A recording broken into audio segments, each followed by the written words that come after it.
Muito boa tarde a todos. Acredito que estamos no ar, Marcelo. É uma alegria muito grande darmos início aqui a essa atividade do eixo temático de tecnologia farmacêutica e cosmética do programa educacional da nossa Academia de Ciências Farmacêuticas do Brasil. Essa é a primeira atividade do nosso eixo temático para o ano 2024, promovido pela nossa academia, em nome da qual eu dou muito boas-vindas a todos os que estão aqui nos acompanhando, aos que nos assistem de dentro e de fora da academia, e principalmente aqui ao nosso palestrante do dia, que também é membro da nossa academia. Em 2024, as atividades educacionais estão organizadas sob 6 eixos temáticos, que são análises clínicas e toxicológicas, educação em ciências farmacêuticas, biodiversidade, insumos farmacêuticos, pesquisa farmacêutica, toxicológica e clínica e tecnologia farmacêutica e cosmética. Cada um desses eixos temáticos tem um grupo da academia responsável pela organização das atividades do ano e eu estou na coordenação do eixo temático de tecnologia farmacêutica e cosmética. As nossas atividades acontecerão sempre às segundas-feiras ao longo do ano, das 18 às 19h30, e o calendário é divulgado no site cienciasfarmacêuticas.org.br e nas redes sociais. O Programa Educacional da Academia de Ciências Farmacêuticas do Brasil possui atividades gratuitas, graças a vários mantenedores, aos quais nós agradecemos: o Sindusfarma, a Eurofarma, Abafarma, Abifina, BD, FCE Farma, Hipofarma, ICF, Sincamesp, Stevanato Group e Wheaton Brasil. Informo ainda que a Academia de Ciências Farmacêuticas está com 2 editais de admissão abertos, o edital para acadêmico titular e para membro associado, e convido a todos que conheçam os editais no site da Academia de Ciências Farmacêuticas. O link será compartilhado pelo chat e o período de inscrições para candidaturas se encerra no dia 7 de abril de 2024. Eu sou Eliana Martins Lima, sou acadêmica titular da Academia de Ciências Farmacêuticas do Brasil. Estou na coordenação do Comitê de Trabalho do Eixo Temático Tecnologia Farmacêutica e Cosmética e serei a moderadora responsável pela nossa atividade de hoje. Nossa atividade de hoje é uma palestra, uma conferência com o tema A Era das Terapias Gênicas, abordagens sob o ponto de vista da tecnologia farmacêutica, e temos a honra de contar com o palestrante Dr. Marcelo Marcos Morales, que é chefe do Laboratório de Fisiologia Celular e Molecular do Instituto de Biofísica Carlos Chagas Filho, da Universidade Federal do Rio de Janeiro. Dr. Marcelo foi diretor da área de Ciências Agrárias, Biológicas e Saúde do CNPq, presidente da União Internacional de Biofísica e secretário de pesquisa do Ministério de Ciência, Tecnologia e Inovações. A nossa atividade está prevista para durar cerca de 1h30, sendo que temos os primeiros 10 minutos essa abertura, 50 minutos com a apresentação da palestra e, em seguida, 30 minutos para perguntas e comentários. Solicitamos que os participantes que tiverem interesse de fazer comentários ou perguntas utilizem a seção de Q&A, perguntas e respostas, questions and answers, no chat do Zoom dessa plataforma de webinário. As perguntas e colocações serão recebidas e organizadas por mim e eu vou procurar encaixar o máximo delas dentro do tempo estabelecido. Eu desejo, então, uma excelente atividade a todos, um período aí de 1h30 de uma imersão muito gratificante nessa temática de domínio do nosso colega, Dr. Marcelo Morales, e tenho certeza que todos nós teremos o privilégio de compartilhar esses momentos aqui dessa apresentação numa temática extremamente relevante e não apenas por isso, mas também pelo nome do Dr. Marcelo, com um número extremamente elevado de interessados em participar aqui conosco nessa atividade de hoje. Então, Dr. Marcelo, passo a palavra a você para a sua apresentação nos próximos 50 minutos.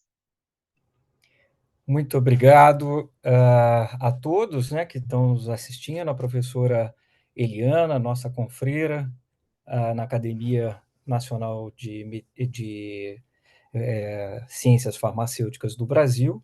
E eu queria também agradecer ao nosso presidente, o Dr. Dante, pela possibilidade de a gente falar um pouquinho para vocês sobre terapia gênica, né? Então, eu vou mesclar um pouquinho do que eu faço no meu laboratório e também os resultados do laboratório, para que a gente possa acompanhar como que a terapia gênica ela pode ser uma ferramenta para o tratamento de doenças que às vezes pode ser incurável, ou então não tem tratamento, ou que pode ser uma alternativa para o tratamento dessas doenças. Então, muito obrigado pela possibilidade e eu vou começar contando um pouco da minha história com uma doença rara chamada fibrose cística. A fibrose cística é uma doença genética que ela acomete crianças, né? Ela muito cedo na infância, e ela causa um distúrbio num canal de cloreto chamado CFTR, e o CFTR é um transportador do íon cloreto, que é transportado pela membrana da célula, e quando o cloreto ele é transportado, o sódio vem junto. E quando vem cloreto de sódio nas vias respiratórias, por exemplo, ou dentro de um epitélio secretor, quando vem sal, a água vem junto. Então, por isso que mutações nesse canal de cloreto faz com que todo o transporte de sal e água fique prejudicado. Por que isso é importante nas vias respiratórias? Porque se esse transportador está com um defeito, o cloreto não passa, o sal não passa para as vias respiratórias, e o que acontece? A água não vem. E o muco, ele fica espesso. E qual a importância disso? Se o muco fica espesso, os cílios das nossas vias respiratórias, que batem e levam fazem a limpeza das nossas vias respiratórias, eles não batem adequadamente. Então, o muco ele fica espesso, cresce bactérias e causam infecções repetidas nessas crianças.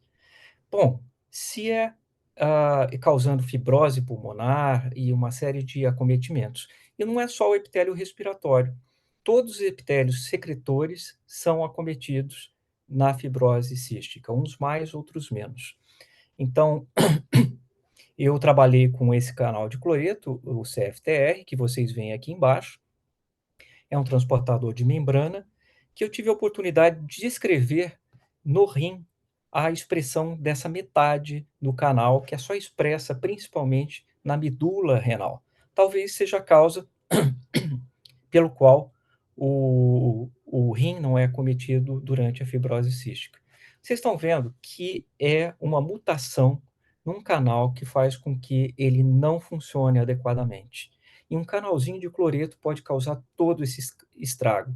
Infertilidade no sexo masculino, a secreção pancreática fica prejudicada, então vai dar má absorção nessas crianças que ficam com bastante dificuldades de absorver os nutrientes no epitélio, no sistema digestório, e nas vias respiratórias, o mais grave, a infecção repetida e a fibrose pulmonar.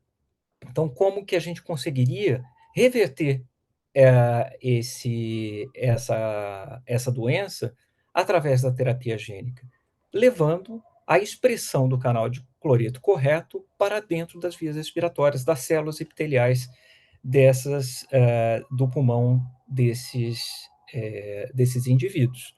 Então, essa é a ideia da terapia gênica no caso da fibrose cística, que eu gostaria de trabalhar aqui com vocês nessa apresentação. Então, vocês veem aqui que nós temos vários trabalhos publicados na literatura que mostram que a fibrose cística, a terapia gênica, ela pode ser uma alternativa, e vários dados da literatura mostravam em vários tratamentos que a gente fez no laboratório, tanto com células-tronco, principalmente com células-tronco e vesículas derivadas da medula óssea, em várias doenças. E nós temos esses modelos experimentais desenvolvidos em nosso laboratório, de fibrose pulmonar, de várias, enfisema, silicose pulmonar, que é uma fibrose muito grande, que dá quando as pessoas inalam a poeira de sílica. Isso que a gente fez mimetizando o que acontece no ser humano, mas em animais, principalmente roedores, ratos e camundongos. E tem uma doença que parece que não é tão grave, mas a asma brônquica é uma doença muito importante, acomete brasileiros, como eu vou mostrar para vocês, e a gente utilizou esse modelo para testar a terapia gênica.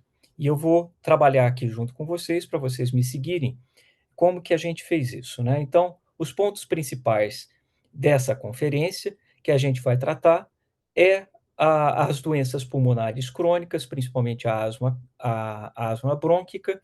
A gente vai falar da terapia gênica no tratamento dessas doenças, e aí eu vou falar um pouco da terapia gênica com gene anti-inflamatório, que é a timulina, e a gente vai ver os benefícios tanto da terapia gênica para fazer o delivery, a entrega do gene nas vias respiratórias, nesse caso, mas tanto por nanopartículas como a partir de um vírus atenuado, né? Quer dizer, modificado.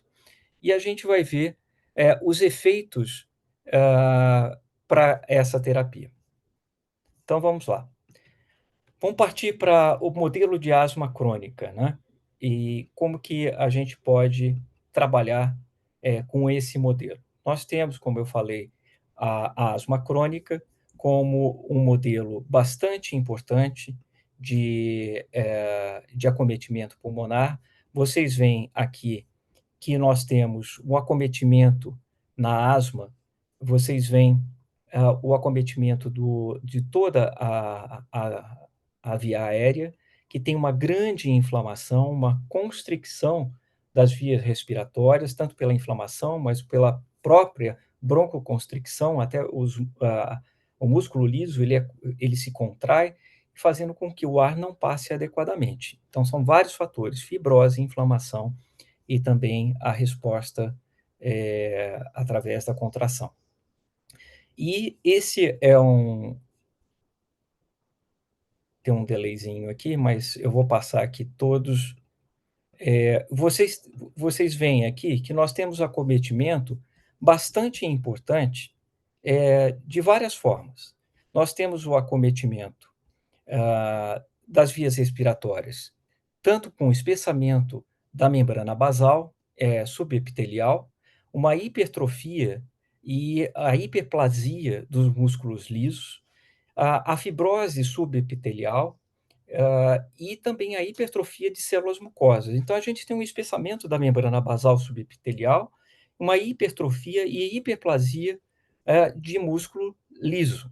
Então, a gente vê que é um acometimento importante, causado por uma fibrose e inflamação.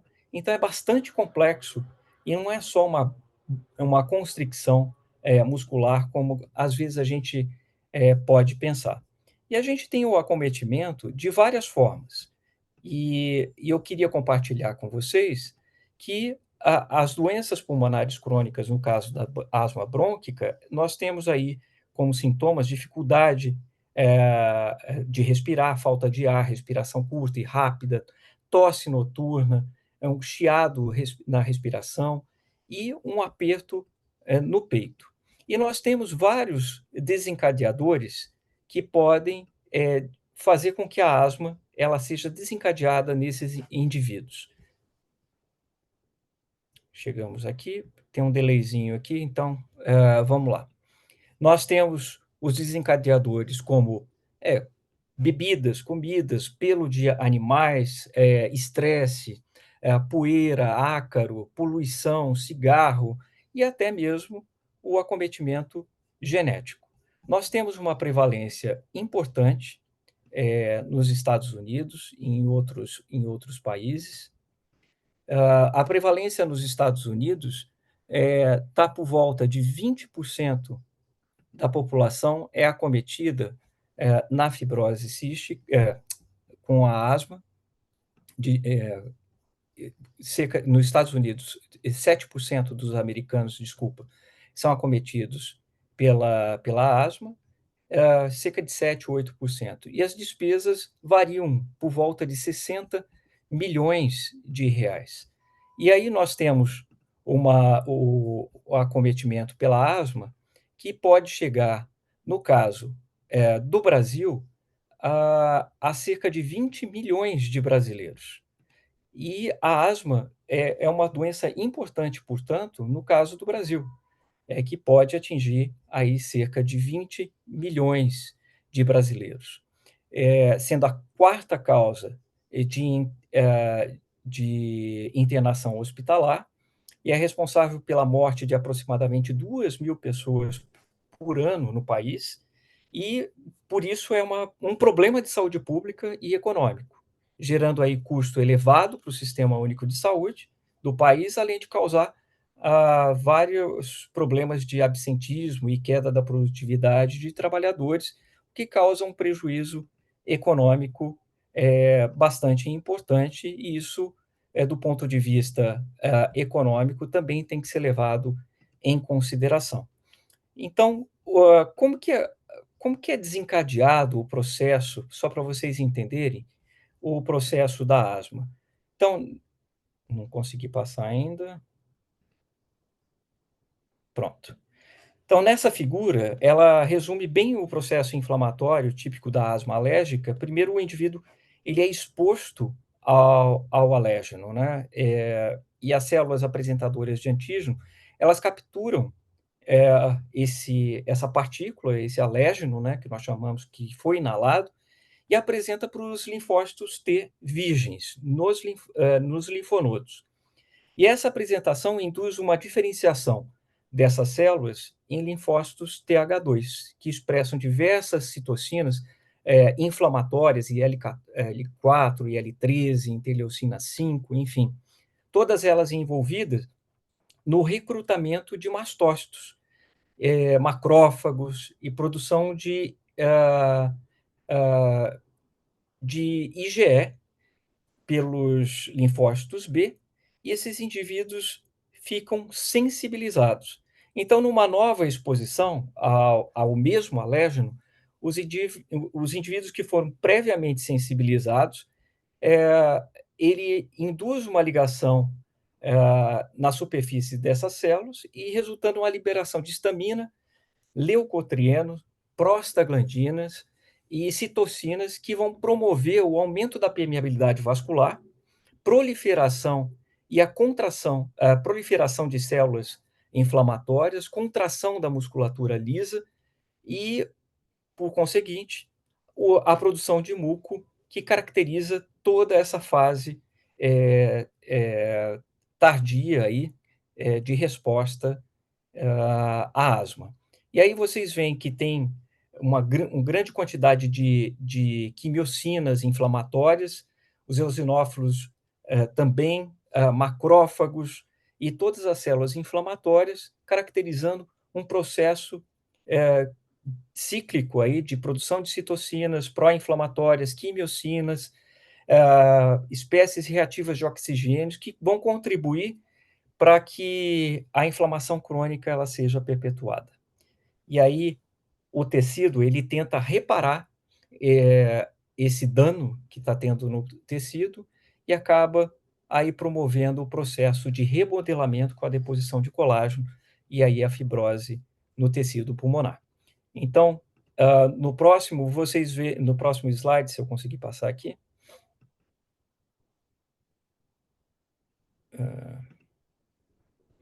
Isso. O processo de remodelamento, né, que é caracterizado aí por modificações da estrutura decorrente desse reparo do tecido, a gente tem, como vocês podem ver, o espessamento da membrana basal, com fibrose subepitelial, hiperplasia e aumento da divisão e a hiperplasia e hipertrofia, né, que é o aumento do tamanho dessas células individuais, e também a angiogênese, aqui mais embaixo, em função de fatores de crescimento que também são secretados nesse processo, e hipertrofia das células mucosas, resultando numa hipersecreção do muco, que fica também bastante prejudicado e espesso, além da lesão subepitelial. Então, vocês veem que é um processo bastante danoso para o epitélio pulmonar e que ele precisa ser parado, né? E os anti-inflamatórios utilizados, eles funcionam sim, e os tratamentos mais utilizados, a gente estimula receptores adrenérgicos B2 do pulmão, relaxando os músculos lisos dos brônquios, causando uma broncodilatação que melhora a abertura das vias respiratórias, mas tem vários efeitos colaterais que nós sabemos e que causam taquicardia, agitação, cefaleia e tremores musculares, mas são agentes e outros, além dos broncodilatadores, a gente tem aí os agentes anti-inflamatórios, né? Com efeitos colaterais também, corticoides, enfim. São tratamentos paliativos, né, que não são de cura, e que nós utilizamos no tratamento convencional.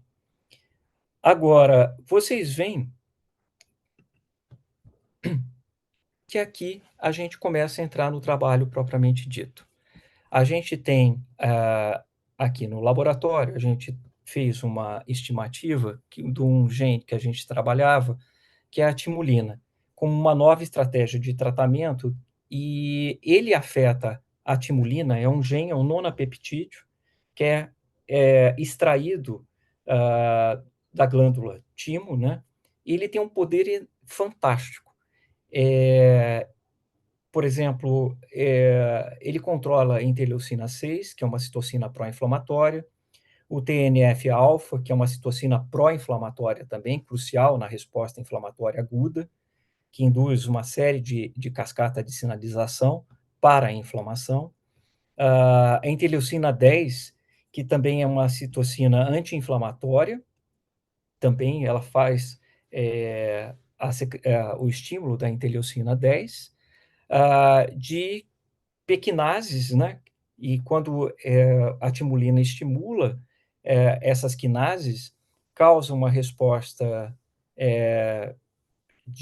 importante no processo inflamatório, e também as MIP-1 alfa e a MIP-2, que são quimiocinas que atraem e ativam leucócitos, e especialmente macrófagos e células T, e ela consegue, para o local da inflamação, e a timulina mostrou que ela consegue controlar o processo não só inflamatório, mas também todo esse processo de deposição de colágeno no remodelamento pulmonar.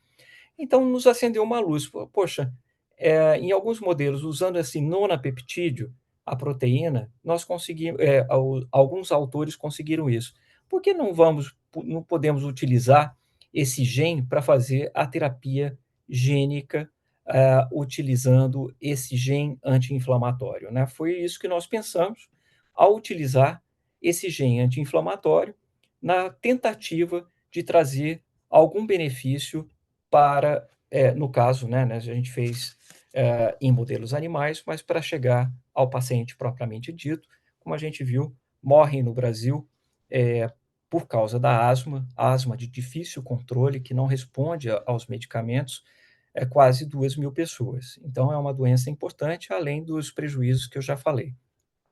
Então, a terapia gênica, a gente vê aqui nesse slide, do ponto de vista farmacêutico, e aí entra a palestra, a conferência que nós estamos dando aqui, dentro da Academia Nacional de Ciências Farmacêuticas, ela surge do ponto de vista farmacêutico como uma alternativa ao tratamento convencional. E, nesse caso, que acomete o pulmão, no caso da asma de difícil controle. Ela é utilizada no pulmão para vários estudos, por exemplo, estudos que demonstram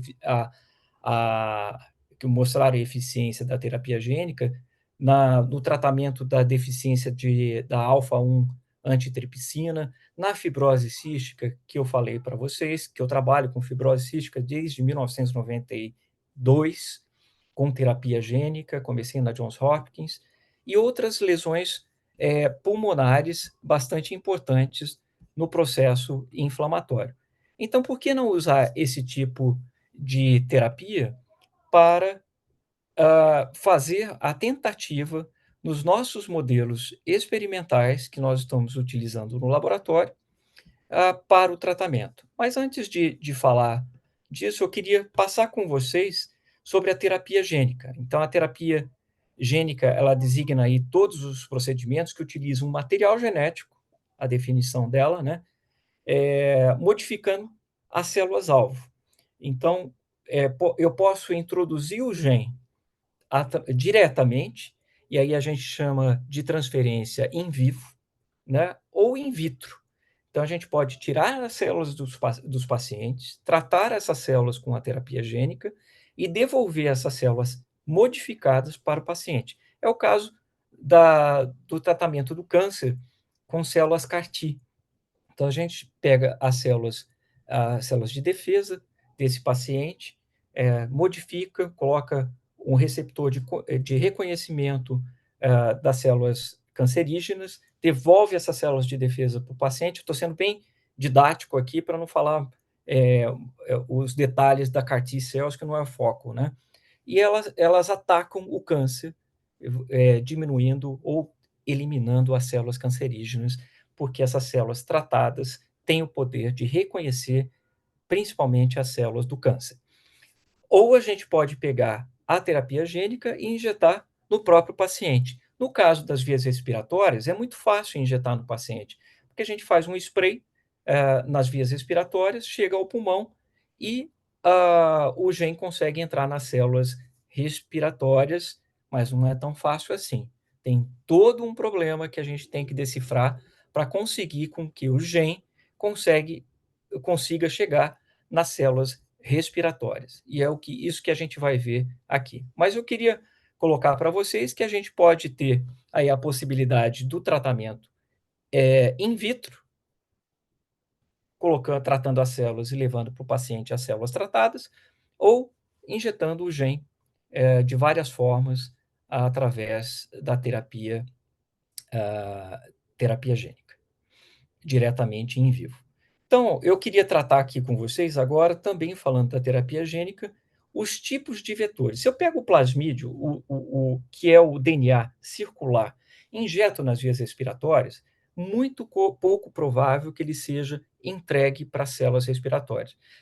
Um paciente ou um modelo experimental de animal com doença pulmonar está com um problema muito sério nas vias respiratórias. O muco está espesso, tem todo aquele processo inflamatório que eu mostrei para vocês, por isso que eu mostrei que é importante, que impede a passagem do gene pelas vias respiratórias, tanto pelo muco quanto pelas vias, porque ela está inflamada, bastante espessa e não consegue passar. Então, a entrega de um DNA nu, sem um vetor que entregue esse DNA adequadamente, é quase impossível.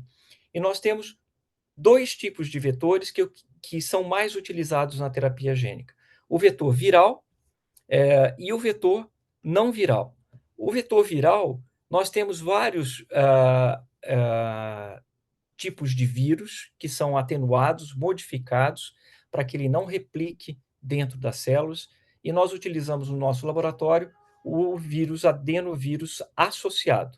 Então, você coloca dentro da estrutura do vírus esse gene terapêutico, no caso a timulina, e ele vai fazer entrega para dentro das vias respiratórias, porque o vírus, no caso do vetor viral, ele tem receptores, e a gente escolhe o vírus adequado para as vias respiratórias, tem receptores para fazer entrega nas células respiratórias. E o não viral são principalmente as nanopartículas poliméricas que nós utilizamos para envolver o gene de entrega, e essas nanopartículas, com suas características que eu vou tratar aqui com vocês, conseguem entregar esse gene terapêutico. E é por isso que a terapia gênica ela não é tão fácil assim. Parece muito simples, mas todos esses detalhes da formulação da nanopartícula, que vai passar por um muco espesso, através de uma via respiratória totalmente inflamada, ou o vetor viral, a escolha desse vetor é extremamente importante. E nós temos vários aspectos que nós temos que tratar quando nós fazemos a escolha de um vetor, seja ele viral ou não viral. Então, os vetores virais, quais as vantagens? As vantagens que eles têm alta eficiência de transdução, ou seja, de fazer a entrega e depois ela ser expressa. Ela tem uma expressão mais prolongada do gene, e a desvantagem é que o vírus pode causar uma resposta imune, uma resposta de reação ao próprio capsídeo do vírus que está fazendo a entrega. E depende do vírus, que ele pode se integrar ou não ao genoma da célula, pode causar outros problemas também. E os vetores não virais têm a vantagem de ter baixo risco imunogênico, tem uma segurança, uma maior segurança, ele é fácil de produzir, os vetores virais são mais difíceis de produzir, ele tem mais custos, alto custo, e os vetores não virais têm a desvantagem de ter uma eficiência menor na transdução desse gene para as células, no caso, as células respiratórias. E a expressão do gene, na maioria das vezes, é mais curta e a entrega menos específica, depende, você pode fazer uma partícula que seja mais específica, mas tudo na vida, né? Não é só vetores virais, tem suas vantagens e as suas desvantagens. Então, nós temos, como cientistas, fazer as nossas escolhas, né? E fazer a melhor estratégia para que aquela estratégia científica ela se torne bem-sucedida. Então, algumas coisas que eu gostaria de compartilhar com vocês, e aí a parte biofísica ela é muito importante, que eu queria compartilhar. O muco das vias respiratórias possui muitas partículas, e eu queria mostrar para vocês, que eu estou mostrando aqui nesse slide, que ela forma esses intrincados, né, esses complexos de mucinas, que são as principais glicoproteínas que compõem o muco e que confere essa estrutura em gel, né, e causa, a sua conformação faz com que ela interagem assim, com ligações de sulfeto, e esses domínios internos eles ficam mais com o DNA, né, grudando o DNA, porque ela tem cargas positivas, ela pode grudar o DNA e impedir a entrega desse DNA de alguma forma. Então, o que eu quero dizer é que a barreira do muco, fazendo com que tenha esses domínios ricos de cisteína, nessas mucinas todas intrincadas que formam esses complexos, faz com que as nanopartículas, principalmente as mais utilizadas, que apresentam na sua superfície cargas positivas, elas interagem com essas estruturas do muco.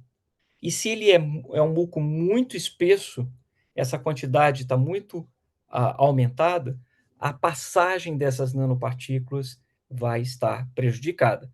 E é, portanto, que nós temos que, no complexo de entender farmacologicamente como que a gente pode processar essas nanopartículas para fazer a penetração desse muco, vai ser um ponto importante dessa estratégia. Vocês estão vendo que a ciência é assim, a gente tem que testar as hipóteses. Por isso que existem várias estratégias dentro do complexo de estudos de uma estratégia como essa, usando nanopartículas, e nós utilizamos aí na terapia com a timulina. Primeiro, a gente fez um plasmídio, né, que é esse DNA circular, contendo uma proteína GFP, que causa quando ela expressa nas células, as células ficam fluorescentes, para que a gente pudesse ver se essa nanopartícula entregava ou não.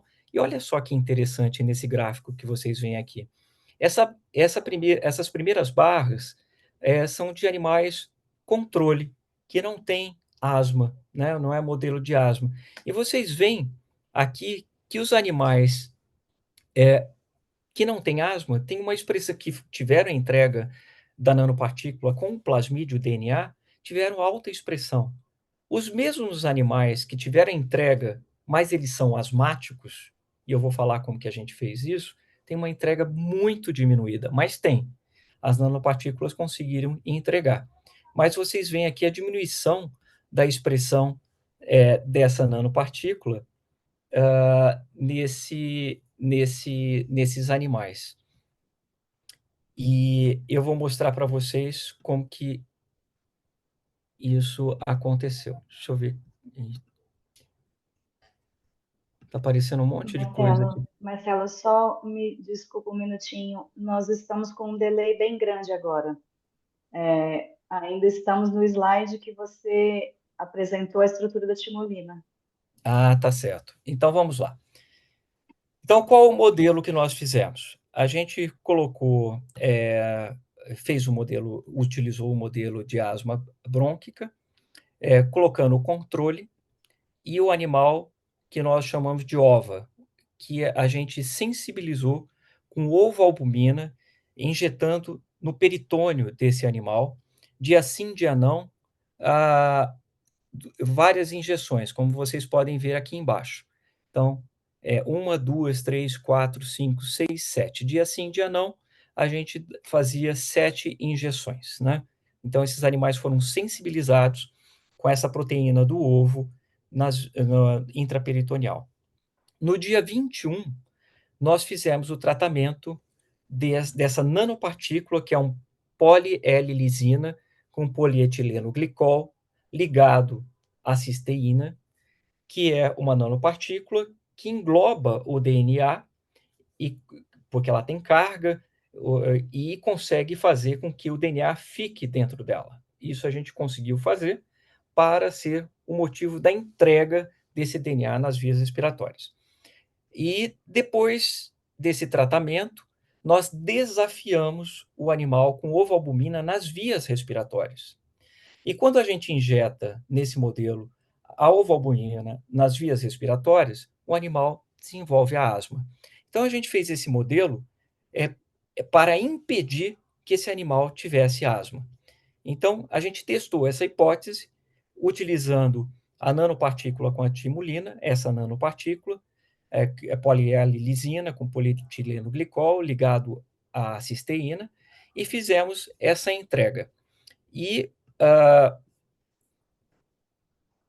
aí sim, eu consigo mostrar para vocês aquilo que eu estava falando. Quando a gente fez a entrega nos animais asmáticos, a gente viu que a entrega da timulina, utilizando esse vetor nanopartícula, era menor que nos animais controle, mas entregava. Então, a gente ficou bastante animado e utilizamos, portanto, esses modelos experimentais, esse modelo experimental que eu acabei de falar para vocês. Então, qual o resultado que a gente obteve? Então, vocês veem aqui um painel dos cortes histológicos, né, marcados com picrocídios red, e nós vimos aqui a morfologia desse pulmão. Então, nós conseguimos ver aqui que nesses primeiros gráficos, nós temos aqui as áreas normais, aqui o controle e ovoalbumina, são os animais nas 3 barras do lado direito, vocês veem os animais com asma. Na esquerda, você vê os animais controle. E vocês veem que os animais que foram tratados com a timulina, eles tiveram, sim, uma diminuição das áreas normais e quando foram tratados com a timulina, quando eles estão com asma, essas áreas normais diminuem, e as áreas com prejuízo, com depósito de colágeno, essa morfometria estava bastante alterada. Com o tratamento com a timulina, isso volta ao normal. Então, concentrem sempre do lado direito. Na figura D, vocês veem a contração da musculatura, né, que a gente verificou, nesse caso, através do índice de contração, que é medido entre a razão, entre as áreas dos bronquíolos contraídos e as áreas totais do tecido pulmonar, como um todo, né? E a gente viu que o animal com asma tem essas áreas bastante diminuídas em relação ao controle e voltam ao normal quando esses animais são tratados com a timulina. No próximo slide,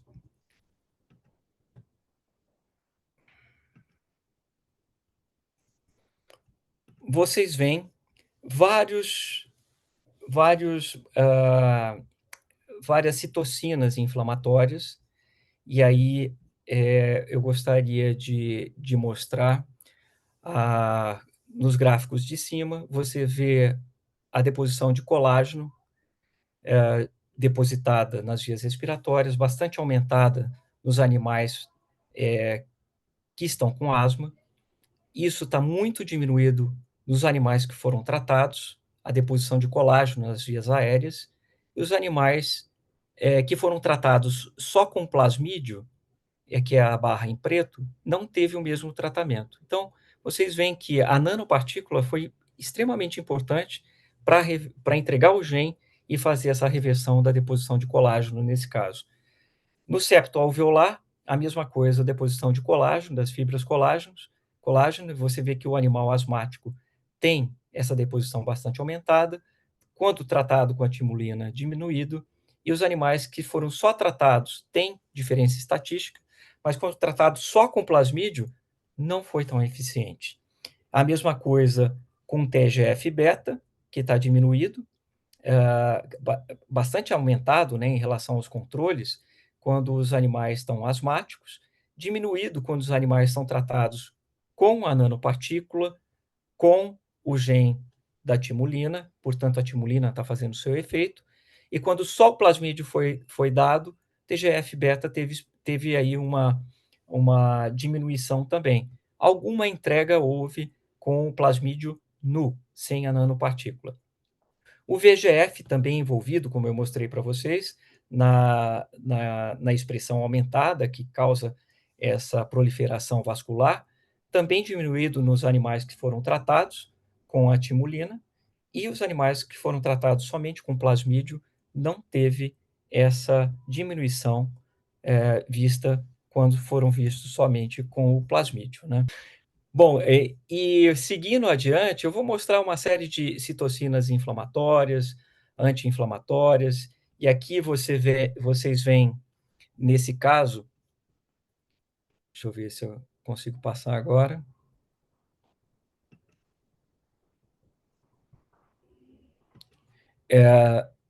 Passou. Nesse caso, vocês veem aqui junto comigo que nós temos o total de células bastante aumentados nos animais asmáticos em relação aos controles, é bastante aumentada a celularidade, como era de esperar, o tratamento com a timulina diminuído e o plasmídio nu também diminuído. Aí a gente vê também os neutrófilos bastante diminuídos, né, em relação aos animais asmáticos, quando foram tratados com a timulina. Nesse caso, teve uma eficiência, tanto com a nanopartícula quanto sem ela. E monócitos, interferon gama está aumentado, que ele age no processo anti-inflamatório, e aí, nesse caso da asma, né? E aí a gente vê uma importância grande da timulina fazendo esse papel, e, e vocês veem, portanto, que a timulina ela está fazendo um papel importante aí no processo inflamatório, sim, agindo no centro nervoso de todo o processo que eu mostrei anteriormente. Por isso que eu fiz questão de mostrar como que a asma ela é desencadeada, porque a timulina realmente conseguiu fazer a nanopartícula conseguiu fazer a entrega e conseguiu reverter. Bom, e como que ficou a fisiologia desses animais, né? E aí você vê o teste de broncoprovocação, que é um teste importante que a gente faz no laboratório, que a gente vê o grau de hiperresponsividade dos brônquios, e a gente faz com injeção em doses aumentadas paulatinamente, com um broncoconstrictor importante, que a gente vai injetando em doses cada vez mais aumentadas, que é a metacolina. Então, a metacolina, a gente coloca o animal no respirador, esse respirador vai medindo a pressão, quão rijo está esse pulmão, porque fica mais difícil injetar o ar no pulmão desses animais, e essa pressão é calculada pelo computador nesse animal no respirador. E a gente vai aumentando a metacolina. E o que a gente vê como resultado? Tentando passar aqui, não estou conseguindo passar, Cibele. Eu acho que é você que está no comando aí. Acho que é melhor você ir passando, Cibele, eu vou falando para você, tá? Que eu não estou sem o controle aqui. Aqui está a curva de metacolina, e vocês veem que os animais asmáticos, você tem uma resistência maior. Quanto mais metacolina você vai aumentando no eixo das abscissas aqui, você vai aumentando, a resistência à entrada do ar vai aumentando. E com a timulina, vocês veem que isso está diminuído. E nos animais normais, vocês veem que essa pressão é muito menor, né? Então, a asma realmente causa uma resistência à entrada do fluxo de ar, e a timulina diminuiu, e aí a gente mostra a fisiologia desse processo. O próximo, por favor. E aí a gente tem um balanço, né? Desse processo, que é muito importante, porque a gente precisa escolher o melhor carreador que vai levar esse gene para ser expresso nas vias respiratórias. Próximo, por favor. E aí você vê aí o desenvolvimento que a gente fez esse projeto aí, e vocês viram os resultados, foi bem sucedido, mas a gente não se acalmou, não ficou satisfeito, porque a gente precisava desenvolver uma nanopartícula mais eficiente, que fosse mais eficiente para o tratamento das doenças respiratórias, que a gente não estava satisfeito com a entrega que vocês viram, que não foi tão grande assim, e a gente precisava ter uma entrega do gene nas vias respiratórias de uma forma mais importante. Pode passar o próximo, portanto? Aí a gente escolheu uma partícula de polibeta-aminoéster. Ela tem alta eficácia in vitro, né? Ela é biodegradável, tem baixa toxicidade, é altamente adaptável, de a gente modificá-la, tem alto rendimento, é fácil de ser manipulada no laboratório. Ela tem alta estabilidade em soluções, e ela tem características físico-químicas que tem ali, aquela não tão favoráveis à penetração, mas ela é uma boa nanopartícula. Mas a gente não estava contente. E a gente fez uma nova estratégia para uma formulação de uma nanopartícula que fosse menor, de 100 nanômetros, e que fosse praticamente neutra, quase neutra e bastante estável. E aí, as nanopartículas, pode passar o próximo, por favor? E as nanopartículas, do ponto de vista farmacológico, é, elas têm cargas, né? E a gente precisa trabalhar muito bem nesses processos. Esses polímeros, o polibeta-aminoéster, essa síntese, que a gente fez com essa nanopartícula, ela se mostrou biodegradável e, devido a essa ligação com diéster, ela é hidrolisáveis, são hidrolisáveis, ela apresenta baixa citotoxicidade, que a gente mostrou também in vitro, imunogenicidade, e elas são bastante versáteis, possibilitando uma grande variedade estrutural aí, atendendo diversas finalidades terapêuticas, inclusive a respiratória. Próximo, por favor. Lembrando para vocês, nesse slide, que o muco é uma barreira para a terapia gênica nas vias respiratórias. Então, só esse slide eu coloquei de volta aqui para a gente lembrar, né? Pode passar o próximo?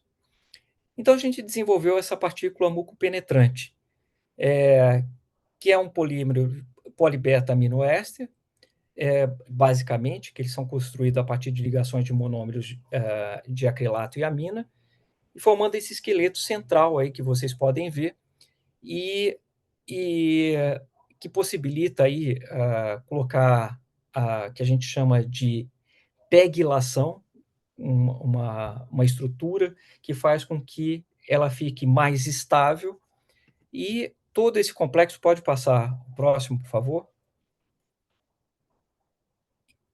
Vocês veem que ela forma essa estrutura, e ao formar essa estrutura, ela coloca o DNA para dentro e, ao se conformar, ela fica praticamente, no complexo com o DNA, ela fica praticamente neutra.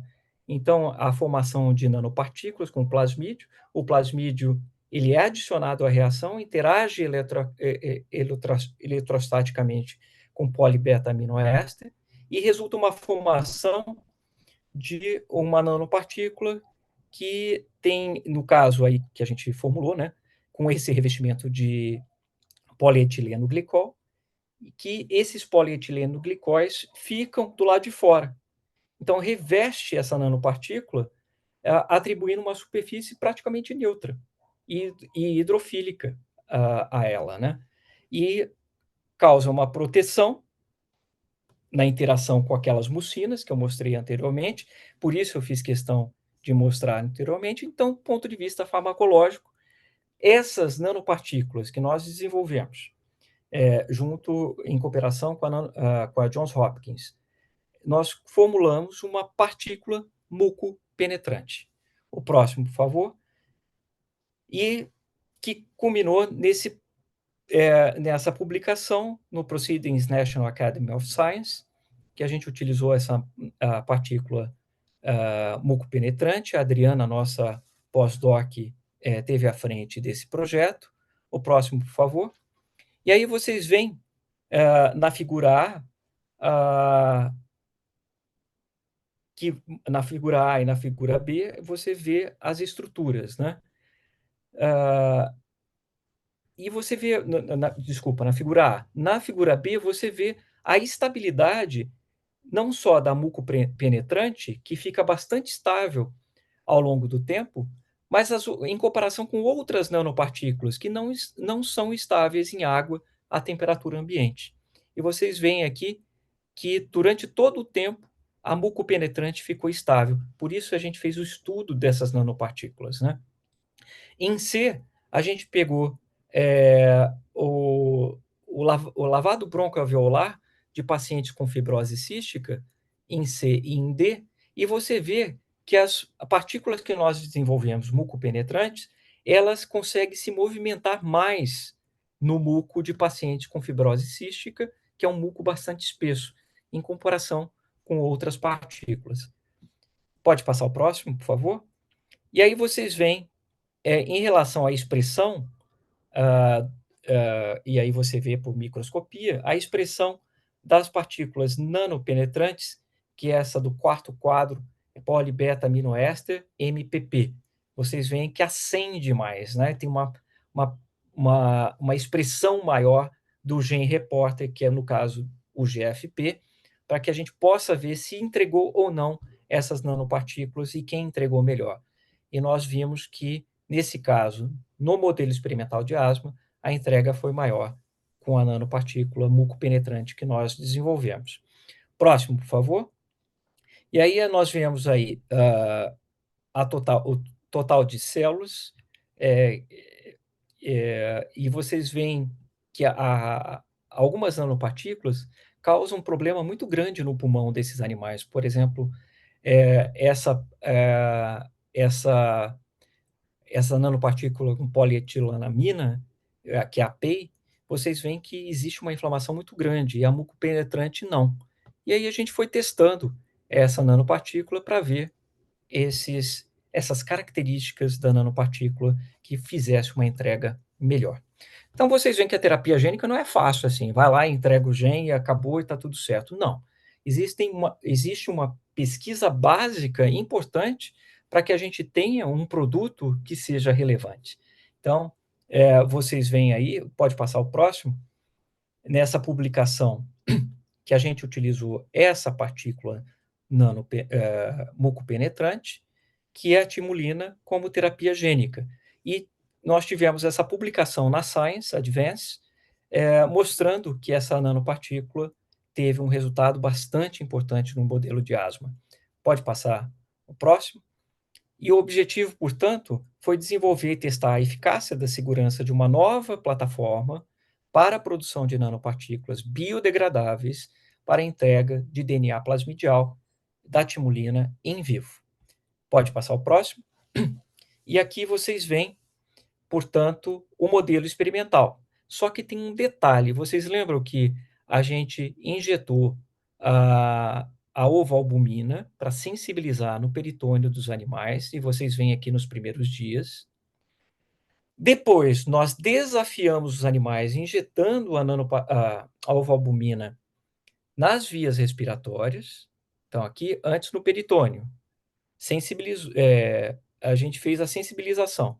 E aí a gente fez o desafio colocando a ovoalbumina nas vias respiratórias dos animais. E os animais desenvolveram asma. Pronto, o modelo está estabelecido. E só depois, com a asma estabelecida, nós fizemos o tratamento, nesse caso aqui. Por quê? O paciente, ele chega com asma. E nós queríamos ver se a timulina, nesse caso, trata o animal com a asma já estabelecida. O próximo, por favor. E aí vocês veem, nessa tabela, que todos os parâmetros, todos os parâmetros, colapso alveolar, constricção, a produção de muco, a celularidade, a deposição de colágeno e a quantidade de alfa-actina de músculo liso estão aumentadas nos animais asmáticos, que é esse aqui que eu chamo de ova-sal. Todo aumentado. E os animais que foram tratados com a timulina, com a entrega dessa nanopartícula diferenciada, mucopenetrante, esses parâmetros todos estão diminuídos quando nós tratamos esses animais com essas nanopartículas.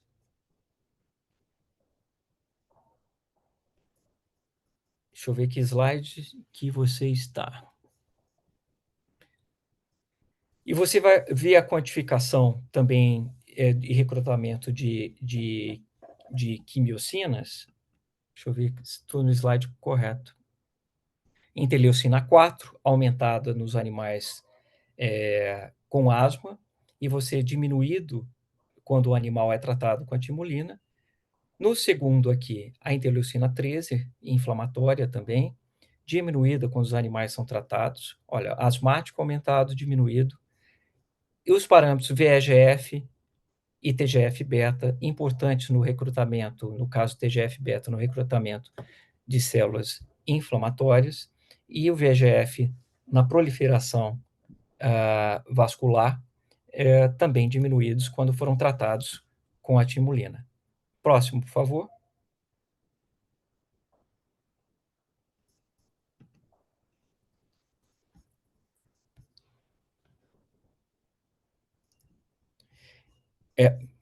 Podia passar o próximo?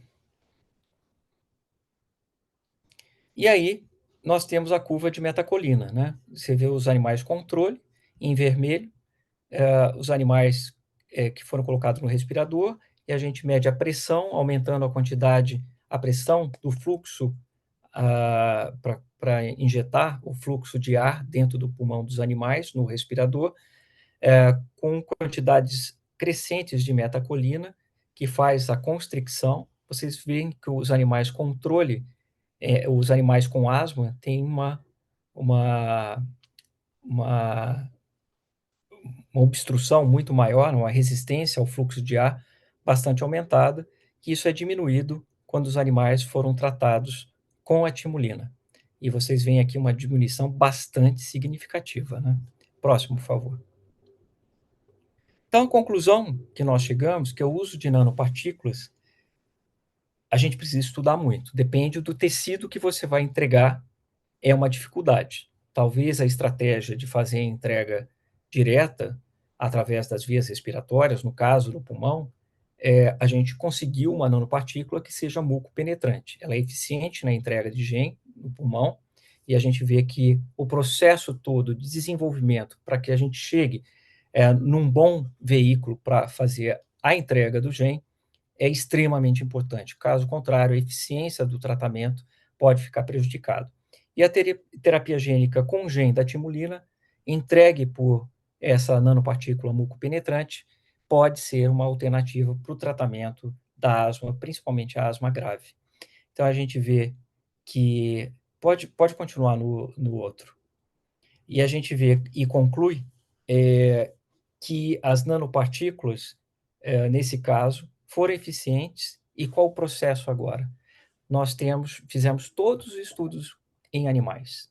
Essas nanopartículas formuladas, elas não são produzidas em boas práticas de laboratório e boas práticas de fabricação. Então, elas foram feitas no laboratório, com todo o cuidado possível, todas as restrições possíveis, mas ela não atendeu o regulatório. Nesse momento, nós vamos ter que modificar o plasmídio, porque a gente quer chegar no paciente, né? Modificar o plasmídio para que seja adequado ao paciente. A gente vai ter que fazer a produção da nanopartícula e do plasmídio em boas práticas de fabricação e boas práticas de laboratório, em laboratórios certificados pela Anvisa. Nós já fizemos a patente dessa nanopartícula com a timulina, e a gente vai agora tratar do pré-clínico novamente, repetir tudo em animais, com todo o controle do regulatório, para que a gente atenda o regulatório da Anvisa. Por que é importante? Caso contrário, a gente fica nesse estágio. Eu tive publicações no Proceedings National Academy of Science e na Science, mas ótimo, mostrou alto impacto, mas eu tenho que fazer agora entrega para a população. E aí a gente tem que fazer todo o regulatório. É isso que nós estamos tratando agora, a utilização dessa nanopartícula mucopenetrante, e vamos fazer todo o pré-clínico para vencer e ser certificado pela Anvisa, e depois, vencido o pré-clínico, com todo o controle, a gente vai fazer os ensaios clínicos. Fase 1, com poucos pacientes, para ver a segurança do procedimento em pacientes com asma, e depois, fase 2 e 3, para ver a eficácia. Então, tem um longo processo aí pela frente, e eu vou parar por aqui, para que a gente siga nesse processo da terapia. Por que eu estou insistindo e chamando a atenção de vocês que o regulatório é importante? Se a gente não protocolar na Anvisa e seguir os regulatórios da Anvisa, nunca essa terapia vai chegar no SUS. Então, tem que estar certificado na Anvisa para que o Ministério da Saúde consiga incorporar essa nova tecnologia. Caso contrário, nós temos a tecnologia, sabemos fazer, mas não vencemos o regulatório. O regulatório é muito complicado, mas precisa ser vencido. Então, eu agradeço, eu acho que deu os meus 50 minutos, exatamente 50 minutos, e eu queria agradecer muito a possibilidade de mostrar o que nós estamos fazendo e todos os desafios para que a gente chegue a um produto propriamente dito, para que tenha benefícios para a nossa população, no caso aí a população com asma. Muito obrigado, professora Eliana, pela oportunidade. Eu que agradeço, Marcelo. Excelente apresentação. E nós estamos aqui, eu não sei se você está vendo aí na telinha, várias palmas, né? Temos vários Obrigado. comentários, algumas perguntas. E estava aqui me lembrando que nós já ensaiamos uma conversa e uma colaboração diversas vezes. Acho que foi providencial aqui esse momento também para que a gente pudesse retomar essa conversa e quem sabe, fazermos alguma uma colaboração eficiente para podermos resolver, tanto do ponto de vista da produção das partículas, quanto de várias outras alternativas. Eu acho que a gente tem, e algo que me deixou muito, como responsável aqui pela área pelo nosso grupo de trabalho de tecnologia farmacêutica, nós colocamos como uma proposta de título a Era das Terapias Gênicas sob essa perspectiva da tecnologia farmacêutica. E tenho certeza que a sua abordagem conseguiu ser muito feliz com em fazer encaixar não apenas a questão da inovação, da terapia gênica em si, mas mostrando a necessidade do trabalho tecnológico para viabilizar a terapia gênica.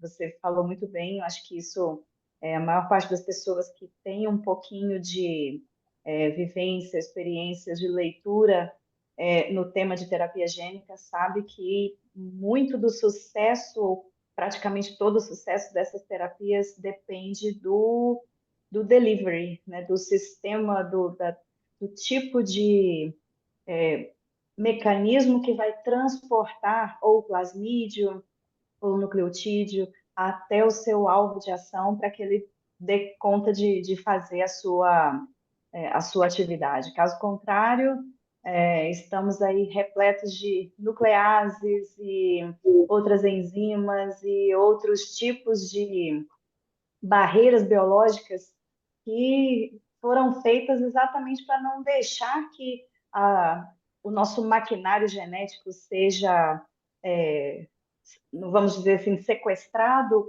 ou que trabalhe de forma diferente daquilo que a fisiologia ou a patologia acabou fazendo com que aquilo acontecesse, né? Ou seja fisiológico, ou seja um mecanismo de doença.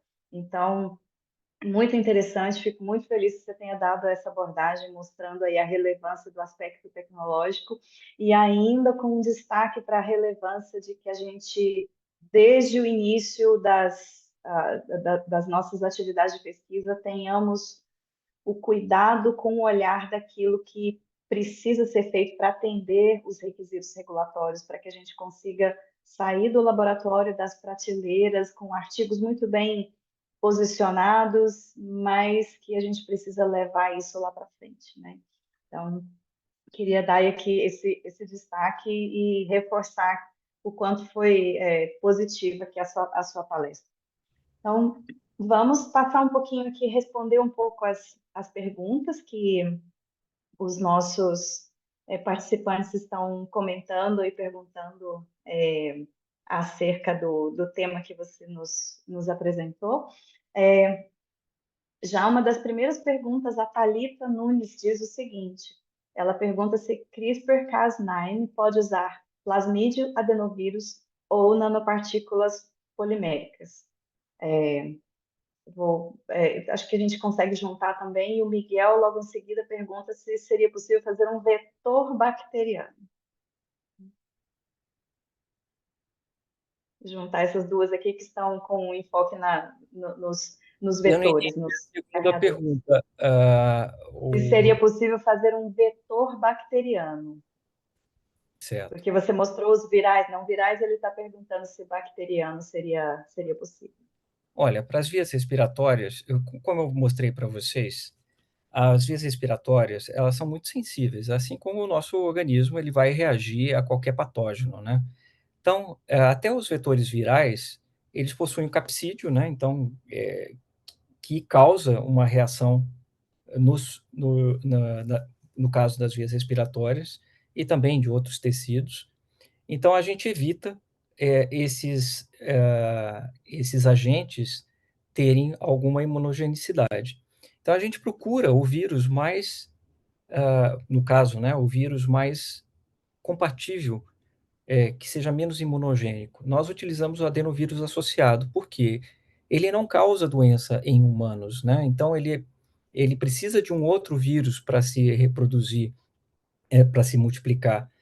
Então, por isso que nós utilizamos vetores bastante atenuados, modificados, que não se repliquem, que não tenham uma resposta imunogênica. Então, imagina você colocar uma bactéria dentro do pulmão. Então, tem toda uma quantidade de proteína que vai causar uma reação imunológica bastante importante. Então, ao invés de tratar, você vai causar um dano ainda maior. Então, a escolha do vetor que vai fazer a entrega, ele é muito importante. No caso do pulmão, isso está descartado totalmente. Então, eu não falei aqui dos vetores virais, mas a gente utiliza, mas mesmo os vetores virais menos imunogênicos, como o adenovírus associado, no caso, eu não mostrei, mas eu vou falar aqui para vocês, nós utilizamos adenovírus associado, que causou resistência depois da segunda dose e da terceira dose. Então, eu não mostrei esses dados aqui, porque é muita coisa para mostrar, mas quando eu utilizei vetor viral, ele fez a entrega. Na segunda dose, já tinha reação ao vetor. E aí a entrega ficou menor. Na terceira, menor ainda. Então, vocês veem que a escolha do vetor é extremamente importante, né? Então, essa entrega, e no caso do CAR-T, que é a outra pergunta, é utilizado vetor viral.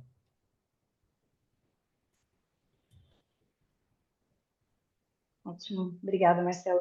Acho que uma questão também que a gente precisa colocar aqui para quem está nos assistindo, no desenvolvimento desses tipos de partículas, nós geralmente usamos uma sequência de ingredientes ou de propriedades dessas partículas que a gente já conhece, já se testou no laboratório, nós já sabemos como elas vão funcionar, e aí, obviamente, vamos fazer é, as primeiras investigações de performance, de atividade biológica, e muito daquilo que é necessário quando a gente carrega um plasmídio ou um outro nucleotídeo, é a característica dessas partículas de serem capazes de escapar do endossoma, que é naquele momento em que a célula que internaliza essa partícula forma um endossoma, depois vem o lisossoma, libera ali todas as suas enzimas para que esse material genético que está sendo carregado consiga se salvar, escapar literalmente do endossoma e dessa região enzimática para que ele possa fazer seu efeito, seja no citoplasma, se ele for, por exemplo, um RNA mensageiro, ou se ele precisar entrar no núcleo para fazer uma atividade aí, tipo um CRISPR-Cas9, como está sendo colocado aqui. Então, por exemplo, isso não isso se consegue com outros tipos de composições, com lipídios capazes de mudar a sua estrutura mediante uma alteração de pH, que sejam capazes de fundir com a membrana do endossoma e liberar o seu conteúdo ali na região do citoplasma e invadir o núcleo, que também é propriedade, é resposta de algumas das propriedades de superfície dessas partículas. Então, acho que como Marcelo colocou, muito relevante isso, a escolha da partícula, a escolha do tipo de transportador, acaba sendo responsável pelo sucesso da terapia, talvez até mais do que do próprio agente da terapia em si, que sozinho não é capaz de exercer o seu efeito. Nós temos aqui duas perguntas, mais ou menos dentro da mesma temática também, Marcelo, envolvendo essa questão do uso da timolina na terapia gênica para esses processos inflamatórios do trato respiratório e o uso concomitante de corticosteroides. A Luciane Torres pergunta se seria um tratamento adjuvante e a outra pergunta está aqui no outro chat que acabou ficando um pouquinho meio misturado aqui. Se por acaso, com o uso de anti-inflamatórios esteroides, com isso não seria também uma terapia adjuvante, mas por outro lado, porque aí o esteroide reduziria o processo inflamatório e favoreceria o atravessamento do muco e dessa barreira física. Eliana, duas perguntas extremamente pertinentes. Mas antes de respondê-las, eu queria só fazer um comentário sobre o seu comentário. A gente está fazendo no laboratório a entrega dos genes também, o estudo básico, né? Para fazer a comparação. A gente utilizou vetor viral e você tem razão. Durante o processo intracelular, é fosforilado aqueles resíduos de tirosina do capsídeo, do vírus, e isso é levado para a via de degradação. O que nós fizemos é modificando esse resíduo de tirosina e colocando uma fenilalanina. E aí a gente conseguiu ter a maior expressão. Mas mesmo assim, na segunda dose, a gente tinha resistência, porque outras partes do capsídeo eram reconhecidas e tinham processo inflamatório. Então, tudo isso, a gente tem essas perguntas no laboratório que viram tese dos nossos alunos, né? E a gente vai testando até chegar naquilo que a gente falou bonitinho aqui, né, que tem uma sequência, mas teve muito percalço no meio do caminho. Outra pergunta pertinente: o corticoide adjuvante, ele ajudaria? Sim. E é um projeto de tese de um dos alunos do laboratório que está fazendo esse teste, utilizando o corticoide em doses compatíveis com os seres humanos, para que a gente reduzisse momentaneamente esse processo estabelecido na asma, para que a gente possa fazer o tratamento, né? E aí teria um delivery maior. Sim, existe. Mas a gente ficou bastante receoso no começo, queria ver se a timulina tinha resultado e não fazer concomitante, porque a gente poderia também impedir o processo inflamatório exuberante que tem na asma, e a gente queria ver no primeiro momento se a nanopartícula era o suficiente para penetrar esse muco e fazer o delivery do gene. Excelente, eu acho que essa é uma outra possibilidade também, que o uso de nanopartículas como carreadores de fármacos, de material genético, nos permite, porque a gente pode transportar uma diversidade de coisas, né, com uma diversidade de aplicações. Até há pouco tempo, se acreditava que para desenvolver partículas para serem aplicadas, por exemplo, para a região nasal ou do trato respiratório, caso se trabalhasse com partículas mucoadesivas, isso seria uma vantagem.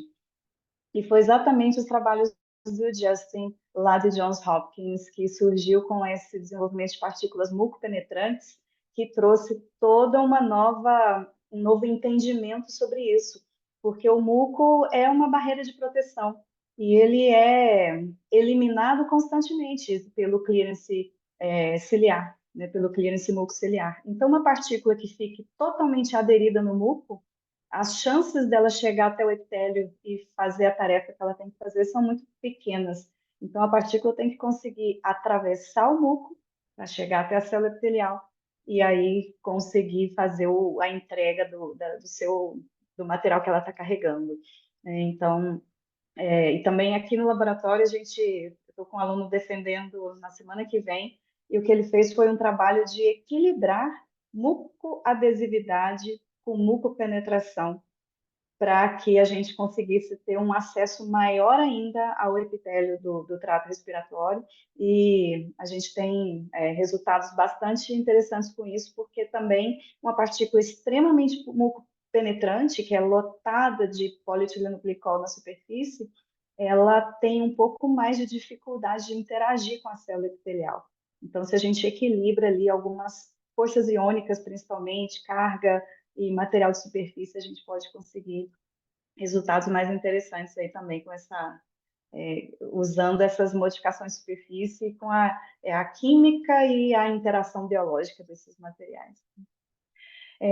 Marcelo, nós temos aqui algumas perguntas mais focadas à questão regulatória. Eu acho que uma delas é uma pergunta muito filosófica de por que que não se inicia todos os processos num projeto de pesquisa já atendendo requisitos regulatórios.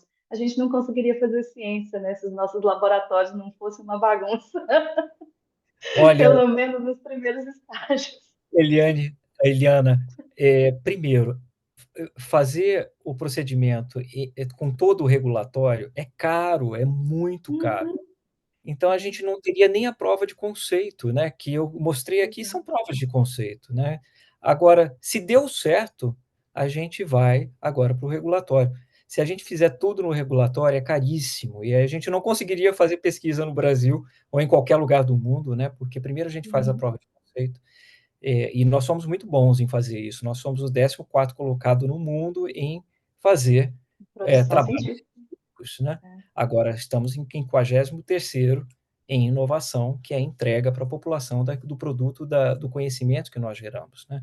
Então, a gente precisa de muito recurso, um ensaio clínico de uma vacina, né, que a gente fez aqui no Brasil durante a pandemia, no Brasil, né, com recursos e produção, brasileira. A primeira vacina da história do Brasil. Sabe quanto custou? 400 milhões de reais. É caro? Não é caro. Sabe quanto custou, eh, ah, todo o processo da vacina da Pfizer, por exemplo? 2 bilhões de dólares. Então é barato fazer pesquisa no Brasil, só que tem que ter dinheiro. Mas um ensaio clínico desde o começo, por exemplo, de uma nova molécula, ou no caso uma vacina, um ensaio clínico 1, 2, 3, pré-clínico 1, 2, 3 em pacientes, é 400 milhões de reais no mínimo. E aí o que nos falta, na grande maioria dos casos, é a parceria com quem vai levar isso para frente, porque aí Exato. já foge dos nossos domínios como academia, como universidade. Aí é necessário estar diante de quem vai fabricar e que pode, então, levar adiante a questão tanto regulatória quanto os estudos clínicos. E é nisso que a nossa fragilidade ainda é muito grande. Ao passo que no exterior, os grandes laboratórios de pesquisa, os centros de pesquisa que dos quais estão brotando inovações e desenvolvimentos para novas terapias o tempo todo, as indústrias constroem um laboratório ali do lado, né, já para capturar tanto o cérebro, a pessoa responsável por aquele desenvolvimento, quanto por já assimilar a tecnologia, fazer uma transferência de tecnologia e tocar aquilo adiante. Então, isso é uma coisa que ainda estamos engatinhando. Felizmente, a cada dia a gente vai rompendo novas barreiras, mas ainda é um engatinhar nesse processo, perto daquilo que teríamos potencial de fazer, de chegar e de avançar na área de terapias com maiores inovações, tendo o envolvimento do setor industrial farmacêutico, né? Certamente. Eu acho que seria muito interessante que nós tivéssemos no Brasil uma agência de prospecção de inovação, né. Aquilo que pode ser realmente aplicado, no caso da saúde, né. Quais são as tecnologias que nós temos dominadas e que foram produzidas no Brasil, que têm grandes chances de dar certo? A gente não pode testar tudo, porque é muito caro. Então, ter uma agência de prospecção, tendo a indústria farmacêutica, o governo dos estados, governo federal, e os pesquisadores, para a gente prospectar aquilo que está muito próximo. E isso está sendo feito, né? No caso das CAR T-cells, é uma tecnologia dominada, nós temos pessoas que podem fazer no Brasil e foi colocado recurso para que a gente vença os ensaios clínicos e chegue com um produto certificado à nossa população. Então, a gente está caminhando nisso, mas falta muita coisa ainda para ser feita, eu concordo com você. Tem uma pergunta aqui que se repete, acho que são duas ou três pessoas que perguntaram algo semelhante, e que caímos de novo na questão do ambiente de pesquisa, da rotina regulatória, da documentação regulatória, que é se o desenvolvimento dessas novas terapias, se você acredita que deveria ser utilizada, aplicada a abordagem de Quality by Design para desenvolver esses sistemas tão complexos. E essa pergunta foi feita pela Sofia Pazian, e o Danilo pergunta se o projeto que você conduz foi concebido aplicando o Quality by Design. E seria você cumprir ali toda aquela sequência de atividades todas registradas e fazer design experimentos de OA, que nas rotinas de pesquisa são mais complicados de a gente fazer. Olha, excelente. Eu acho que eu já respondi, né? Que todos esses ensaios foram feitos, todos controlados dentro do laboratório, mas no laboratório normal de pesquisa, que a gente faz os modelos, os animais são mantidos principalmente que tem problema, são tratados para modelos respiratórios, tem que ser no ambiente controlado, né? Mas não certificado, né? Então, todo esse regulatório, essa qualidade que você está falando, é claro que não foi totalmente seguido. Agora, nesse segundo momento, com a prova de conceito feita e mostrando com duas publicações de impacto e que nós temos resultados, com uma nanopartícula que pode ser o grande diferencial dessa entrega de genes, agora a gente vai fazer desde o início com todo o controle pré-clínico, falando antecipadamente com a Anvisa, que a gente vai discutir o projeto, discutir todo o protocolo. Uma vez dado o ok da Anvisa, a gente inicia, acompanhado pela Anvisa em várias visitas à Anvisa, né, vamos dizer assim, e dado a certificação do pré-clínico, com todos os desenhos experimentais conforme o regulatório. E aí a atenção será o regulatório. Agora, o nosso ambiente de pesquisa, nós temos vários desafios no Brasil. Eu lembro quando eu cheguei em 1992 dos Estados Unidos, como a Anin tinha acabado de fazer medicina, eu já fazia iniciação científica, né? E por isso que eu fui para os Estados Unidos. A gente tinha que fazer tudo na mão, sem dinheiro, trazia tudo na mala, né, para fazer no Brasil. Era muito difícil. Hoje está melhor, um pouco melhor. E a gente consegue fazer, mas a gente tem dificuldades, recursos, o apoio, assim, por exemplo, se tem um produto como esse, claro que a gente está tendo apoio. Foi aprovado o Instituto Nacional de Ciência e Tecnologia em Terapia Gênica, da qual eu faço parte recentemente. A gente vai ter mais recursos, mas a gente tem que vencer o regulatório. O regulatório custa caro, a gente vai precisar de mais recursos.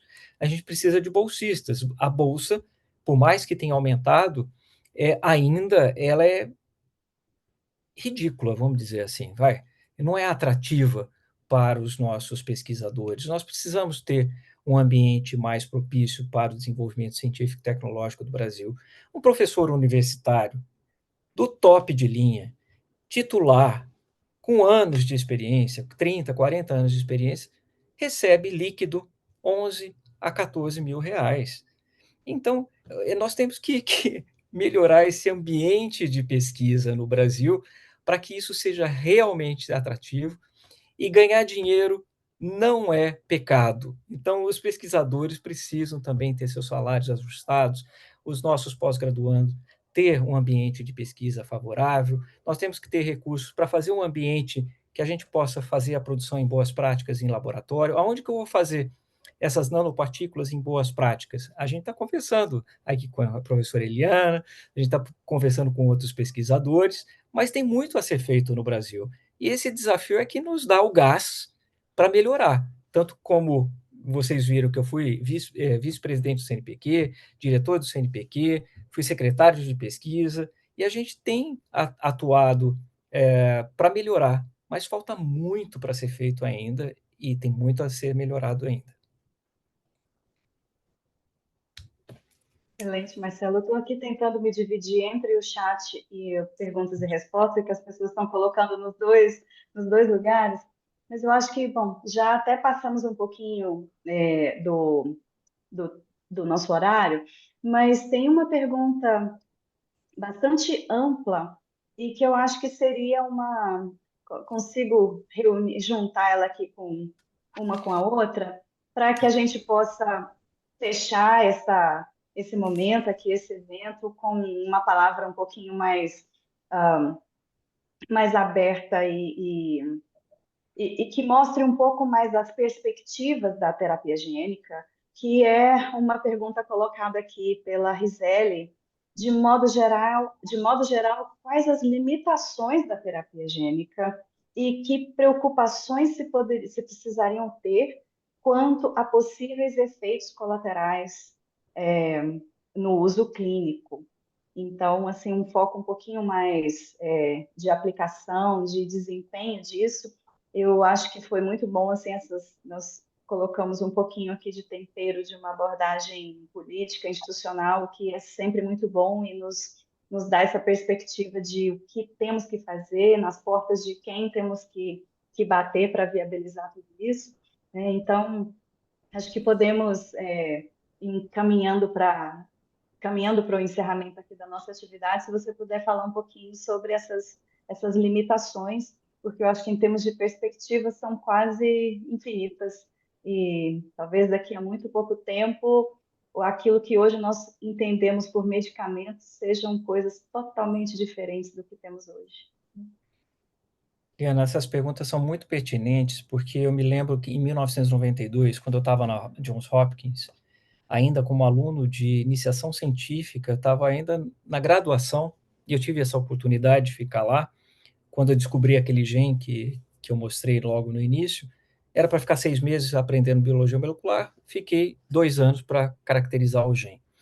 São coisas que vão acontecendo na vida da gente, então, se a gente não fizer, né, nada vai acontecer. Então, a gente tem que se dispor a fazer. E aí vai muito ao encontro dessa pergunta. Em 1992, nós tivemos um desastre na terapia gênica, um desastre, entre aspas, que acontece. Então, vocês lembram do transplante de coração?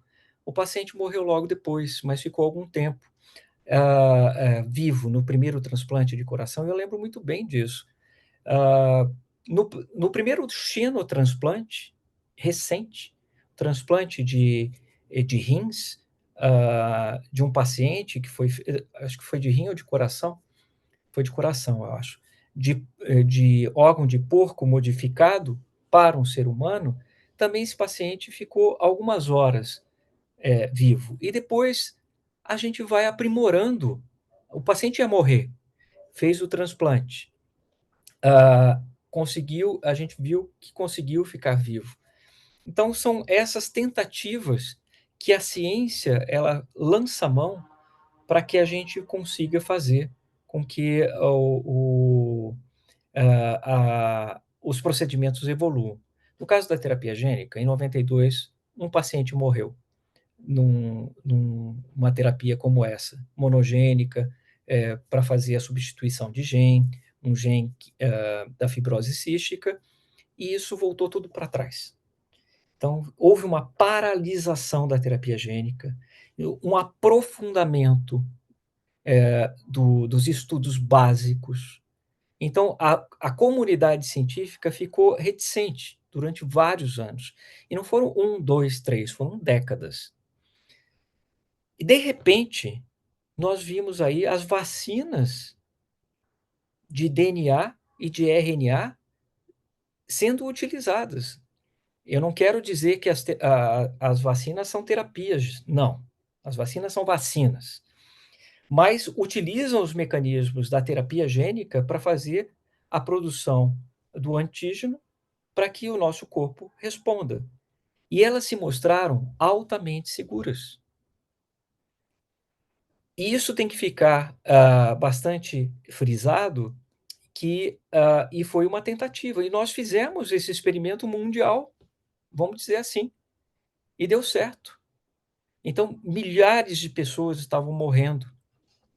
Se tivesse, e que teve, e nós sabemos que teve algumas mortes por causa de, não foram todas as vacinas, de algumas das vacinas, houve. mas é muito pequeno, é ínfimo em relação à quantidade de pessoas que foram salvas. É a mesma coisa, o mesmo raciocínio a gente tem que ter. A ciência é assim. Algumas pessoas respondem, algumas pequenas pessoas, quantidade de pessoas, é por isso que existem ensaios clínicos, pré-clínicos, controlados, e clínicos, de segurança, primeiro, depois de eficácia, primeiro a fase 1, fase 2, quer dizer, com centenas, depois fase 3 com milhares, e depois que o medicamento vai para a prateleira da farmácia, continua o experimento em fase 4. Muitos medicamentos foram retirados das prateleiras das farmácias. Eu lembro aí um anti-inflamatório que foi retirado das prateleiras porque estava causando infarto do miocárdio. Mas aí no experimento fase 4, já estava na prateleira. Então, isso faz parte da ciência. Nós tomamos todos os cuidados, mas a ciência, ela avança com todo o cuidado possível, mas ela não é infalível. E o reconhecimento disso é tão importante para a evolução da ciência, a credibilidade da ciência, que ela também, em algumas vezes, ela pode falhar. E é por isso que chama Excelente. research, né, Eliana? Oi, quem é que está falando? Não consegui ouvir aqui. É Bom, por isso que a Marcelo, pesquisa excelente. em inglês chama research. Exatamente, search and research, né? Uhum. Excelente.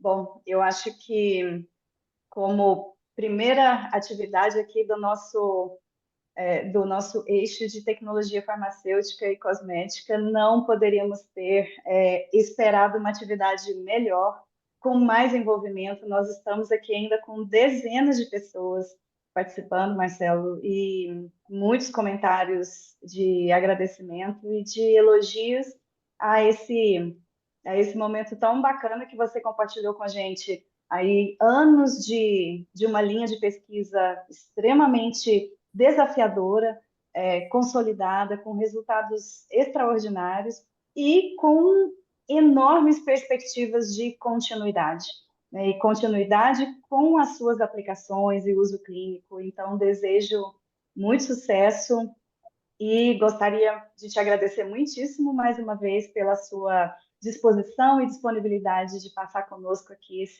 esse momento. Né? Agradeço a todos os que estiveram conosco aqui até agora. E lembrando novamente que sempre às segundas-feiras, às 18 horas, nós temos as atividades educacionais da Academia de Ciências Farmacêuticas do Brasil. Aqui no chat, a Cibele está colocando aqui para a gente o link para a inscrição nas próximas atividades. E lembrando que sempre, a cada segunda-feira, a temática gira em torno de um tema diferente, né, que nós temos os vários eixos temáticos, então a cada segunda-feira nós temos um enfoque diferente. E mais uma vez, então, Marcelo, muito obrigada e até a nossa próxima atividade. Muito Agradeço a obrigado participação de pelo convite. todos, a companhia de todos. Obrigada à Cibele, à organização, por estar aqui nos dando esse suporte, inclusive com os slides, né, Marcelo? Muito obrigado. Obrigado aí também às agências de fomento, sem elas a gente não sobrevive, né, Eliana?